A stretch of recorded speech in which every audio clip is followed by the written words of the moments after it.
Okay, so I've been a Samsung user for the most part of the last 9 years, currently using the Samsung S21 Ultra. But recently I got myself an iPhone 13 Pro because I am a fan of tech. And because I am very extra and wanted to have two phones.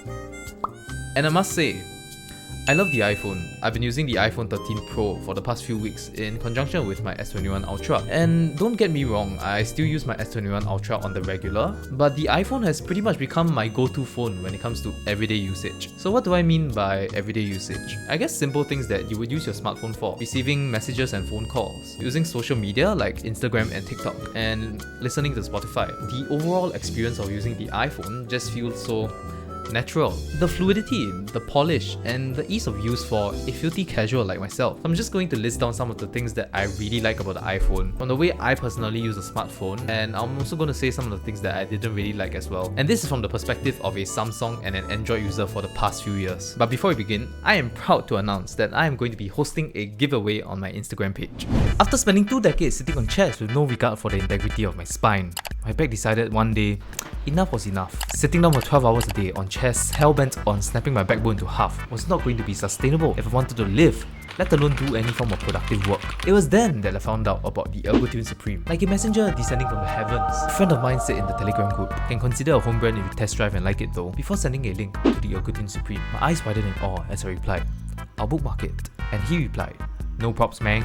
All this research sharing is Gucci." I made my purchase, and it's safe to say that it has paid off. The pores of my skin being able to breathe through the chair's mesh material. The lumbar support was magnificent, with just the right amount of tension for me to sit still. This, in addition to all the customization that's available, makes it suitable for people of all sizes. My vertebral column was finally at ease, its cries finally being answered by Ergotune. And to share this bliss I'm enjoying right now, Ergotune very kindly offered to work with me for a giveaway, and we are going to be giving away an Ergotune Supreme chair. So for more details on the giveaway, do head over to my Instagram page at Dargoyaki. I look forward to sharing with you the bliss that my back is enjoying right now. Let's start with some of the things that I really like about the iPhone. Number 1. FaceTime is amazing. I've video called using other platforms in the past like House Party, Google Hangouts, Zoom, and Telegram video call, but there's just no comparison at all from my experience. In the past, when I video called using Telegram, my friend would just say I looked like Minecraft. It was choppy, the frame rate was dropping, sometimes the audio wouldn't even come through. But FaceTime though, FaceTime is so damn good. I've had some hiccups here and there when there's some connectivity issues, but from my experience at least, it's so much more stable than other platforms. The video quality is clear and smooth, audio has good clarity and is sufficiently audible, and it just adds to a much more enjoyable experience. You know, I can actually see the face of the person I'm talking to clearly. There are probably some better video calling applications from the one I used. Discord is pretty good. I never really tried WhatsApp video calling, but FaceTime being a built-in separate application from the rest just makes it a lot easier because I can simply open it up and click on someone's contact and just give them a call. Yeah, I really love FaceTime. The iPhone is smooth like butter, like a creamy undercover. When I use the iPhone and iOS, there's this overall sense of cohesion and fluidity. And I would like to put this down to two main things, which are gesture control as well as applications. For gesture control, the intuitiveness is so fine-tuned and responsive. Things like going back by swiping left on certain applications. What I like is that you don't have to bring your thumb all the way back to the left for some applications. And as long as you pull it back with sufficient speed or force, it's fine. I will concede that some applications don't have that and it's quite annoying for me. Certain applications like Safari, but in general for most applications that I use, it works fine. I don't have to bring my thumb all the way to the left and it's just so much comfortable, especially when it comes to one-handed usage. For Samsung, it's a little different. For us, we used to have the back button, but you can also use gesture control. For us to go back, we can't exactly just pull it. We have to use the swipe gesture. So if I want to go back, I have to swipe all the way from the left of the screen, or I can also swipe from the right of the screen. I would say that being able to swipe from the right makes it a lot easier, but the iPhone's version of gesture control just feels more satisfying and intuitive. Number 2 is applications. So from my experience, common applications on the iPhone have certain tweaks to them that just make them feel a lot better. Like I mentioned before, you don't exactly have to go all the way back from the left of the screen to pull back a page. But in this case, when you pull back a page, it actually follows your thumb or finger as well. And this is something that's not present in Android phones or in Samsung phones. The Samsung back gesture just pops you back into the previous page instead of gradually pulling it back, if you get what I mean. And on Spotify, you can also swipe left on a song to add it to queue and swipe right to like a song as well. These things aren't present in the Samsung. On the playing screen, you're able to pull it down because, you know, it came up in the first place, so you should be able to pull it down, right? But on the Samsung, you can't do that, and you have to use the back gesture. It just doesn't feel as intuitive as the iPhone. It's these little things that add up that just make gesture control navigation on the iPhone just feel much more fluid. That's not to say Android devices suck at gesture control. The iPhone is just better in my opinion. Even going to the camera from the lock screen, it pops the camera in like it's a new frame. But Samsung fades in this translucent black frame before switching to the camera. And before anyone slanders me, I know that One UI 4 for Samsung is coming out, and I believe they have worked in this department in improving the animations, but as of now, this is what it's like on my phone. Another notable application is Instagram, especially for Instagram stories. The way the iPhone handles zooming in, the overall video resolution and smoothness, it's just a lot better. It seems like no matter how good an Android phone is, Instagram videos on stories just kinda suck. And there actually is an explanation for it. So here's the thing, Apple only comes up with a few phones per year. So it's a lot easier for application developers to develop an application that performs on iOS on the iPhone because there are just not many models to conform to. But for Android, there are literally hundreds of models coming out each year, and it's next to impossible to adhere to the different hardware that's present on all these different Android phones. So what Instagram actually does is that they take a one-size-fits-all approach. And this approach to Instagram stories is that when you use Instagram stories for an Android, you're actually taking a screen recording rather than using the actual camera of the phone. I mean, you're kind of using the camera, but it's going to be a screen recording of that instead. And while this might eradicate the bugs that would be present, it unfortunately compromises on the quality, which is kind of sad because the cameras on Android phones are so good right now. So if you want another example, you can try heading over to Telegram and try sending over some voice messages. There's a distinct difference in the audio quality of the iPhone voice message as compared to the S21 Ultra. It goes to show that you can have the best hardware in the world, but actual quality is also dependent on how well the software makes use of it. And it's really a combination of all these things that makes me feel that using common applications is just much better on the iPhone. Number 3, subtle feedback. You know, the little vibrations that you get on the iPhone when using certain applications. So I feel that when I use the iPhone, I get a lot of small bits of feedback that adds a lot to the user experience. So things like when you switch to the silent mode,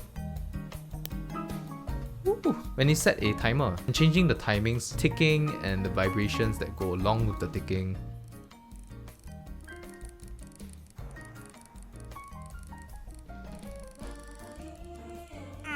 The S21 Ultra has it too, but it's a lot softer. And even applications like Tinder, you get this haptic feedback when you tap through the photos, and a heavier one when you reach the end of the card to show that it's the last photo. But I will say that the lack of haptic feedback on the keyboard itself does suck. And this is something that Samsung does particularly well. And I guess lastly, one-handed usage is amazing. I opted to get the iPhone 13 Pro instead of the Pro Max. The iPhone 13 Pro Max felt kind of heavy to me, and I really wanted to scale down and use my phone on one hand. And this size is just perfect for me. It just feels so liberating after using big phones for the most part of the past 8 years. I'm able to do this on my Samsung S21 Ultra as well, but once I actually put the cases on, it becomes a lot harder for the Samsung, but still remains okay for the iPhone 13 Pro. Just gonna cut in real quick here. For anyone that's interested to know where I got my phone cases from, I got them from Rhino Shield. I'm not sponsored by them, so rest assured I'm not selling out this time. But Rhino Shield, if you want to sponsor me, I wouldn't mind as well.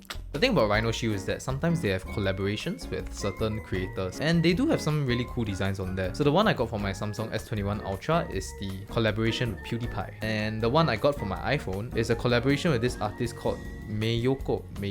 I thought this design was pretty cute, so yeah, that's why I got it. So yeah, Rhino Shield, not sponsored, feel free to sponsor me.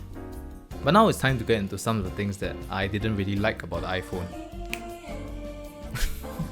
I don't know what that transition is really for. I guess I was trying to copy one of my idols, Mr. Who's the Boss. The first thing is the notification system. It's kind of messy, you know. Your notifications are almost sent one by one. They're not entirely categorized. On the Android, we can pull down notifications, and for messages, we can pull on that again to expand it. It feels a lot more cleaner on the Android when it comes to this. It's not so cluttered as compared to iPhone. One thing that I like is that when you pull down the notifications, you can actually see past notifications that you might have read before. That's something that might come in handy. I personally don't like how the control center is separate from the notifications itself. For the Samsung and Androids, we have the control center center together with the notifications. So when we want to access notifications or the control center, all we need to do is do the same gesture and just pull it down from anywhere instead of pulling down from a specific spot like the iPhone. For the iPhone, I need to pull down from the center for notifications, and I need to pull from the top right to get my control center. I much rather have it such that I don't need to think of where I need to pull it down from. Number 2, the lack of a fingerprint sensor. I'm currently in Singapore, so we still have to wear masks when we go out in public. And the lack of fingerprint sensor does add a lot of steps to unlocking your phone. It may sound stupid, but for the iPhone, I have to tap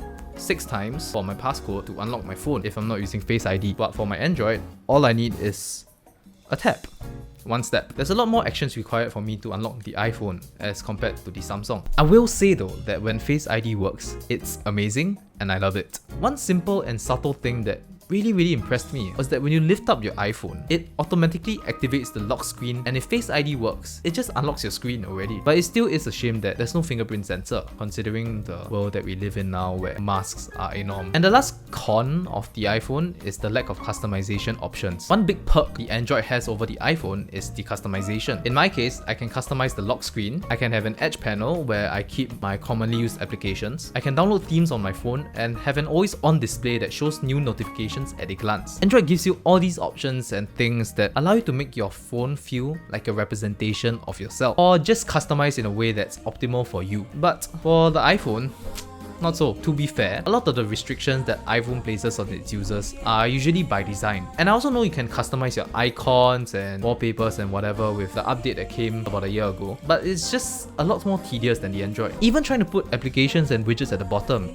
you can't really do it without some level of tech sorcery. iOS follows this strict left to right, top to bottom format. And to me, it just feels very restrictive because that means I have to reach all the way to the top if I want to access certain applications. Whereas for the Samsung, I can just place things at the bottom, so it's easier for my thumb to reach them. That's pretty much it for what I'm going to be covering for this video. I won't cover things like the screen or the battery life or the cameras because these are things that I feel are covered a lot more comprehensively on the other bigger channels out there. I might do a camera comparison video or just a camera video on the iPhone's camera system. The cameras on these are really good. And that's about it for this video. I hope this was interesting. Speaking of which, my MacBook Pro is coming soon, so you can look forward to a unboxing video of that. I hope you guys enjoyed something different today. I might be doing more of these tech videos in the future. It's something that I do want to get into on YouTube because I'm such a big fan of tech. Don't forget to take part in the giveaway that's on my Instagram page for the ErgoTune Supreme, this ergonomic chair that I have over here. Do leave a like, sub if you loved it, and catch you guys in the next one. Peace. The iPhone is smooth like butter. Smooth like butter. Like a criminal undercover.